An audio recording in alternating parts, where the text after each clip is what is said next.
Leadership the voices के पहले episode में हमारे साथ मिसेस ताहा यास्मीन हैं। आप वीके ह्यूमैनिटी फाउंडेशन के प्रेसिडेंट हैं। आप एक डायनामिक पर्सनालिटी हैं। आप अपने प्रोएक्टिव बिहेवियर से इस ऑर्गेनाइजेशन को रन कर रही हैं। वेलकम मैडम हमारे पहले एपिसोड में। शुक्रिया आपका बहुत बहुत कि आप आपके फर्स्ट एपिसोड में मेरा इंटरव्यू ले रहे हैं। ये मेरे लिए बहुत फख्र की बात है। शुक्रिया बहुत बहुत जी। सबसे पहले आप अपना मुख्तसर तारुफ कराएं और बताएं कि वीके ह्यूमैनिटी फाउंडेशन क्या है, इसका बुनियादी मकसद क्या है। अस्सलाम वालेकुम। मेरा देखिए ताहा यास्मीन है नाम तो, और मैं कि अपना फाउंडेशन छोटा मोटा सा रन कर रही हूँ मैं। और इसका मकसद तो ये है सबसे पहले कि वुमेन एम्पावरमेंट, मेरे लिए वो सबसे ज़्यादा ज़रूरी है कि वुमेन एम्पावरमेंट चाहिए। प्लस एजुकेशन सेक्टर, एजुकेशन बच्चों को देना है, बच्चों के लिए करना चाह रहे हैं, चाहे वो स्कूल्स कॉलेजेस के लिए हो। हमसे जो बन पड़ा, हमसे जितना हो सकेगा इंशाल्लाह कोशिश हमारी है कि हम एजुकेशन फील्ड में बच्चों को आगे बढ़ाएं, वुमेन एम्पावरमेंट में लेडीज़ को आगे लेकर आए। जैसे फलक मैम हम लोग के लिए बहुत सपोर्ट किए। फलक मैम भी जो जानते ही है, सब लोग जानते हैं, उन्होंने कराटे के मार्शल आर्ट के माहिर है उन्होंने। तो वन डे एमआईएम में भी काफी एक्टिव जी, एमआईएम में भी काफ़ी एक्टिव है माशाल्लाह से। मैं बराबर उनको भी फॉलो करती हूँ, देखती हूँ उनकी एक्टिविटीज़। तो अच्छा लगता है एक लेडी को ऐसे जाते हुए, माशाल्लाह बहुत ज़्यादा खुशी होती है उनको देखकर। और उनके स्पीचेस वगैरह भी बहुत बोल्डली होते हैं।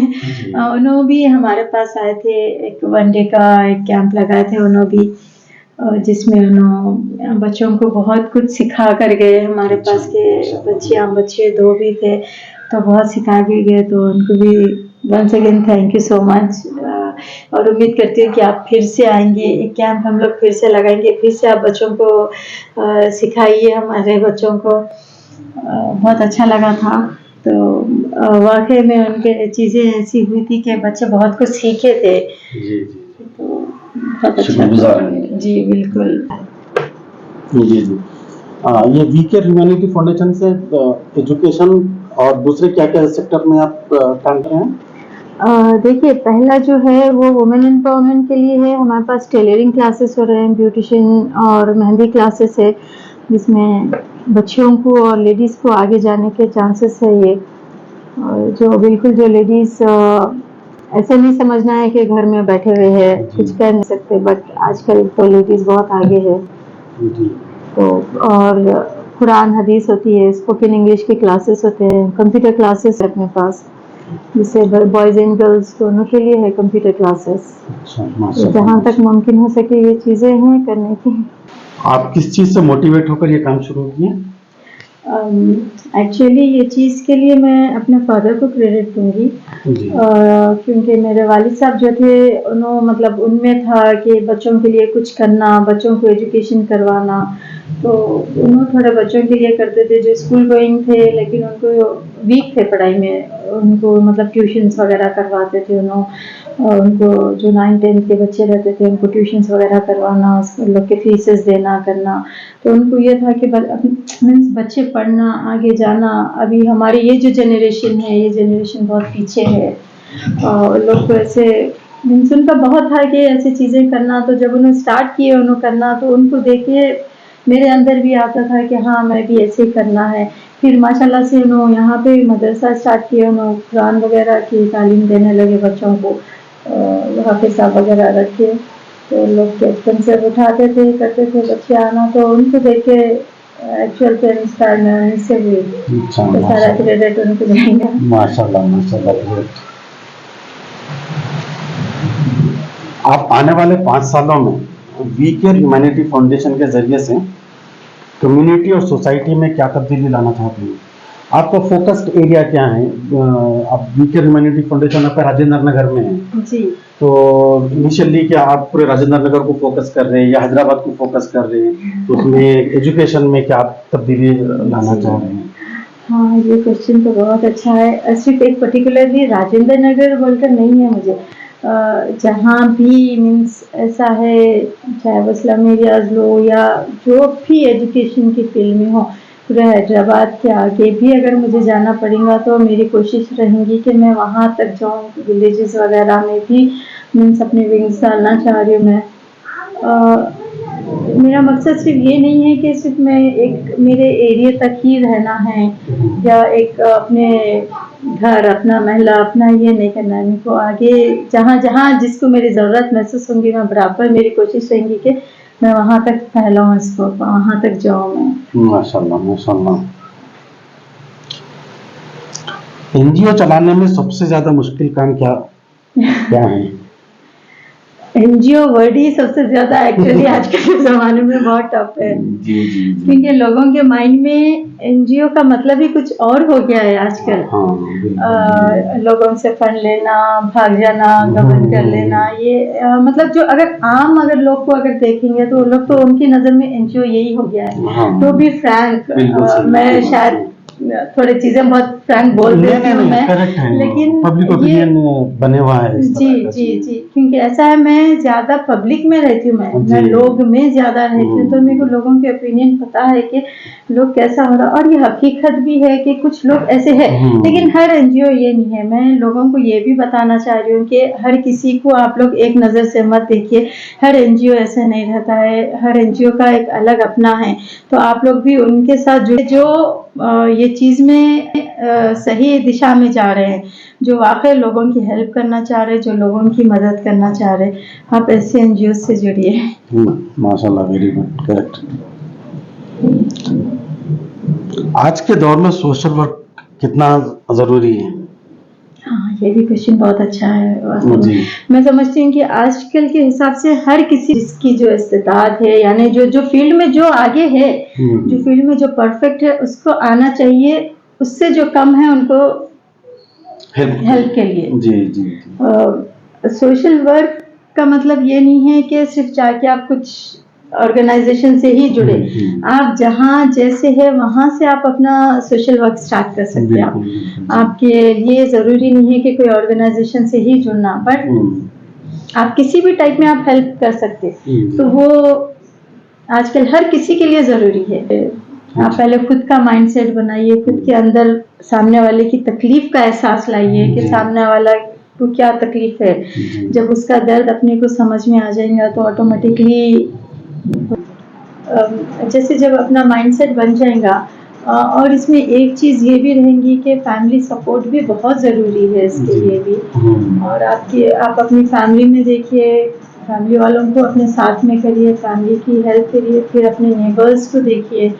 और नेबर्स का कैसा रहेगा आपका, नेबर्स आपके जो करीब रहेंगे उन लोग को अपने साथ में जुड़ाइए, आप उन लोग से बात करिए, आप उनके साथ में रहिए, तो वो लोग भी मतलब आपको जब मोटिवेट करेंगे तो ऑटोमेटिकली और जज्बा आगे आ जाएगा, काम में आगे बढ़ते रहते हैं। जी जी, आपका मतलब दिल और वो हो जाएगा कि हाँ मैं और आगे जा सकती हूँ, कर सकती हूँ मैं, क्योंकि इसके लिए फैमिली सपोर्ट बहुत ज़्यादा ज़रूरी है।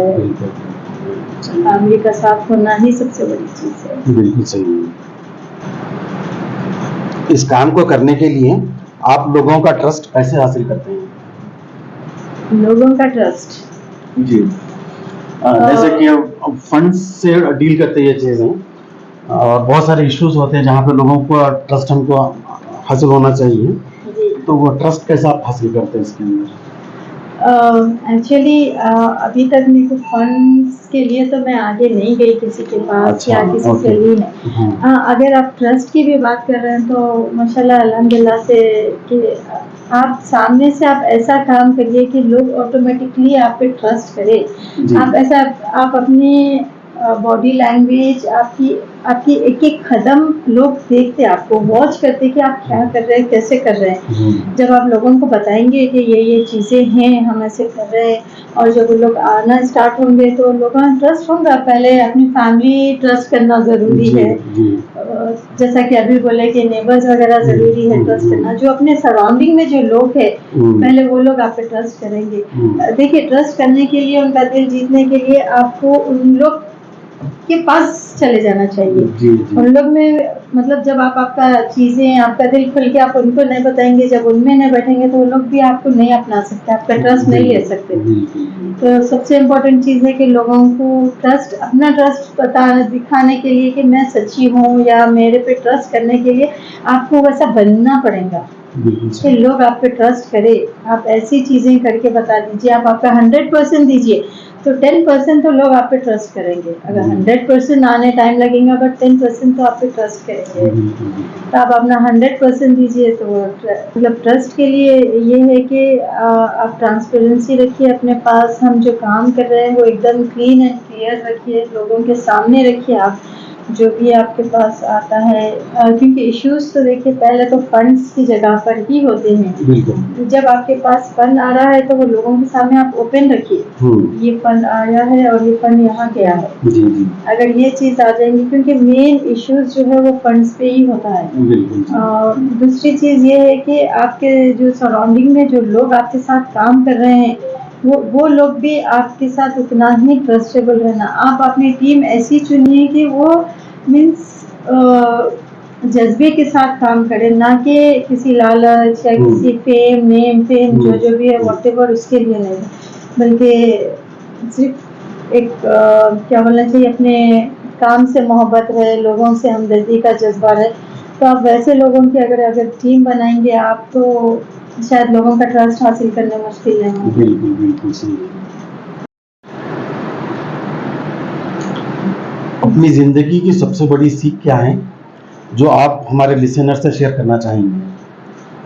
जी एक्चुअली सबकी लाइफ में जैसे अप्स एंड डाउन होते हैं, तो मैं एक लेडी को देखी थी मैं, जो बहुत ज़्यादा अब्यूज़ हो रही थी। वो उसके हस्बैंड उसको अब्यूज़ करते थे, मारना करना। तब मैं उस पोजीशन में नहीं थी कि मैं उसकी हेल्प करूं, बट अंदर से जब बहुत ज़्यादा फील होता था कि ऐसे लेडीज़ के लिए मैं कुछ करूं, कैसे करूं, तो मैं बहुत ज़्यादा वो चीज़ को लेके अपने आप में सोचती थी कि अब ये एक का देखी हुई हूँ मैं, तो ऐसे पता नहीं कितने लेडीज़ है जो ये ऐसा सह रहे होंगे या ऐसे कर रहे होंगे। तो लेडीज़ को जो चीज़ देखी थी मैं, तो वो ज़्यादा मुझे मुतासिर करी थी वो चीज़ के ऐसे लेडीज़ के लिए मैं कुछ काम करूं, कुछ ऐसे करूं कि ऐसी चीज़ें लाइफ में ना हो। यानी चाहे वो लोग को समझाने के लिए भी हो, ऐसा नहीं है कि हर जगह लेडीज ही सही रहते हैं और जेंट्स गलत रहते हैं, ये भी नहीं है। कई जगह ऐसा रहता है कि जेंट्स सही रहते हैं और लेडीज अपना नहीं रहते सही। तो हम ऐसा है कि उन लोग को बुला के काउंसलिंग करना, उनको भी समझाना। जब तक कि देखिए आप हम ऐसे बोलने से नहीं होता है, जब कोई तीसरा आदमी आके उनकी काउंसलिंग करेंगे तो वो शायद ज़्यादा बेटर समझ में आता है लोगों को। तो वो चीज़ के लिए मैं ज़्यादा वो हो गई थी कि ऐसा करना है, लेडीज़ के लिए कुछ करना है मेरे को। जी जी। तो आपकी फाउंडेशन में मेंबर बनने का क्या तरीका है? हाँ देखिए, मेरे फाउंडेशन में मेंबर बनना बहुत सिंपल है, बहुत सिंपल, बहुत आसान है। बस उसके लिए सिर्फ एक चीज़ है कि एक सच्ची लगन और जज्बा, जो मैं अपना फर्स्ट क्वेश्चन से मैं अब तक यही बोलती आ रही हूँ कि जब तक अपने अंदर एक जज्बा और एक आप वफादारी नहीं लेकर आएंगे, एक जस्तजू ये रहना है। और आप बस सिंपल सा आप लोग मेरे से कांटेक्ट करिए, आइए, जुड़िए, लोगों की हेल्प करिए। मैं अकेली कुछ नहीं कर सकती, मेरा शुरू से मकसद है कि मैं नहीं, हम सब मिलके ये कम्युनिटी के लिए कुछ करना चाहे तो कर सकते हैं। किसी एक के हाथ में कुछ भी नहीं है करने के लिए। जब हम मिलके करेंगे तभी कुछ पॉसिबल हो सकता है। तो प्लीज़ वेलकम, जो भी अगर आना चाह रहे हैं आपके चैनल के थ्रू से, जो भी आना चाह रहे हैं उन्हें वेलकम है हमारे पास। इन तमाम कामों के लिए आप फंड्स कैसा मैनेज करते हैं? फंड्स एक्चुअली फ़िलहाल के लिए तो फंड देखिए, जो मेरे मेंबर्स वगैरह है वही मेरे मेंबर्स इसमें आगे बढ़ चढ़ के हिस्सा लेते हैं। जितने भी वीकेयर के मेंबर्स हैं वो लोग हेल्प कर लेते हैं और थोड़ा बहुत हम लोग कर लेते हैं। उतना ज़्यादा हमारा एक्सपेंड नहीं है, उतना ज़्यादा हमको फंड्स नहीं आते कहीं से, क्योंकि हम लोग आज तक कहीं से हम लोग फंड्स लिए नहीं हैं एक्चुअली। जाके मांग के जो लोग करते हैं वैसा आज तक हम फंड्स को नहीं किए। हमारा जैसे कि पहले भी हम लोग एक बैच के सर्टिफिकेट्स और मशीन्स वगैरह डिस्ट्रीब्यूट किए, तो वो हम खुद अपने पैसों से किए। उन लोग को कहीं से फंड्स वगैरह का नहीं आया। हाँ, अगर कोई आगे आके हमको फंड देना चाह रहा तो ऑब्वियसली काम को एक्सपेंड कर सकते हैं हम आप। एक्सपैंड कर सकते हैं। अभी जैसा कि एक क्वेश्चन में है अपने लिए कि कहाँ तक महदूद है आप जी, सिर्फ जी, राजेंद्र जी। नगर, तो अगर इंशाल्लाह अगर अल्लाह चाहेगा और अगर कोई अगर आगे हम लोग की हेल्प के लिए आगे आएगा, अभी जैसे मैं बताई कि सिर्फ मैं नहीं, हम जब जी, बनेंगे जी, जी। तो चीज़ें आगे आएंगी। तो वैसे अगर कोई आके अगर कुछ हेल्प करना चाह रहे हैं, अगर कुछ ऐसा फंड्स के लिए भी, तो ज़रूर आइए प्लीज़। इसको आगे बढ़ाना चाह रहे हैं हम ये चीज़ों को। यानी ये एक राजेंद्र नगर से हट के कोई ओल्ड सिटी में हुआ या कहीं और भी जहाँ जहाँ जो बच्चों को मुश्किल हो रही है, जो ऐसे इंस्टीट्यूट्स है जहाँ पे बहुत ज़्यादा फीस लेके बच्चों को पढ़ाना है, तो जो बच्चे करना चाह रहे हैं वैसे जगहों पे हम जाके उन लोग को जो जैसे ये क्रैश कोर्स का सिकंदराबाद से भी रिक्वायरमेंट आ रहा था।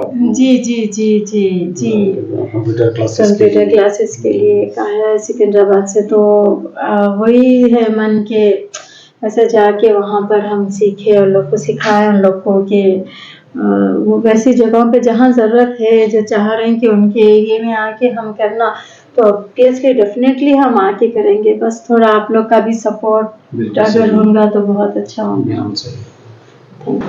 हमारे चैनल के जरिए से यूथ को और लोगों को क्या पैगाम देना चाहेंगे? यूथ एंड लोग अलग अलग हाँ, जनरेशंस। हाँ, अगर मैं जो जनरेशन गैप बच्चों में है और बड़ों में है, तो मैं बड़ों को ये बोलूँगी कि आप बच्चों को भी समझने की कोशिश करिए। ये जो हम लोग के बीच में एक जनरेशन गैप आ जा रहा है, तो वो समझने की कोशिश करिए कि बच्चे भी क्या चाह रहे हैं। थोड़ा सा जो बड़े हैं अपने से, वो लोग थोड़ा सा एक स्टेप ये जनरेशन में आने की कोशिश करिए। और ये जनरेशन के जो बच्चे हैं वो लोग प्लीज़ बड़ों की कदर करिए, बड़ों की इज्जत करिए, और उन बड़े क्या चाह रहे हैं आपसे वो समझने की कोशिश करिए। बड़े कोई आप लोग के लिए गलत नहीं रहेंगे, ये यूथ के लिए है कि प्लीज़ आप बड़ों की रिस्पेक्ट करिए, वो सबसे इम्पोर्टेंट है। और दूसरी चीज़, आप लोग मेहनत ज़्यादा करिए और एक दूसरे से जुड़िए, अच्छी चीज़ें करिए।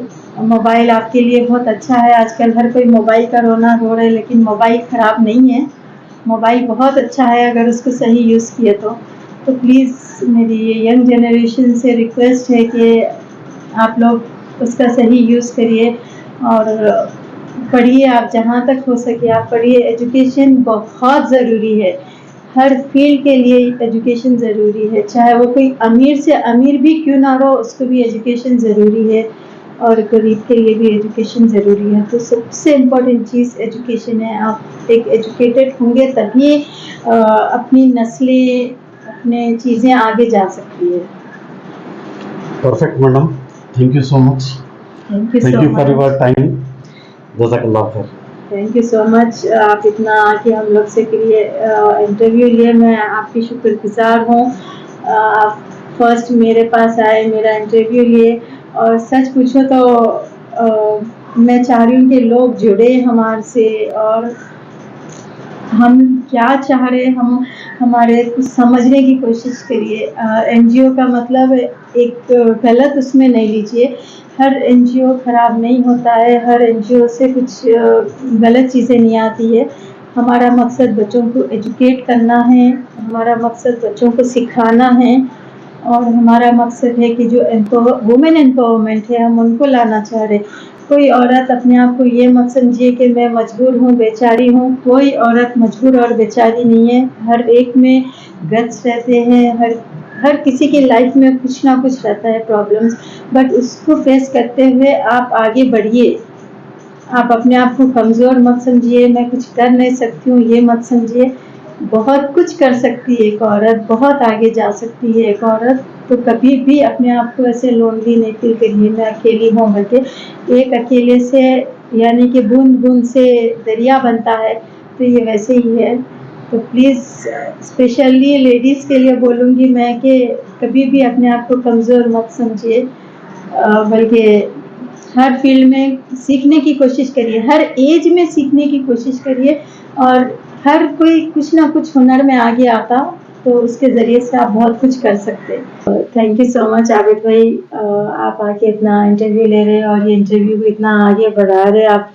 मीन्स एक 4 लोग नहीं, इसको शायद हो सकता है कि हज़ारों में लोग देखें आपके ज़रिए से। मीन्स हमारा भी हो जाएंगे। और मैं आपकी बहुत शुक्रगुजार हूँ कि आप आके इतना टाइम दिए, इंटरव्यू लिए।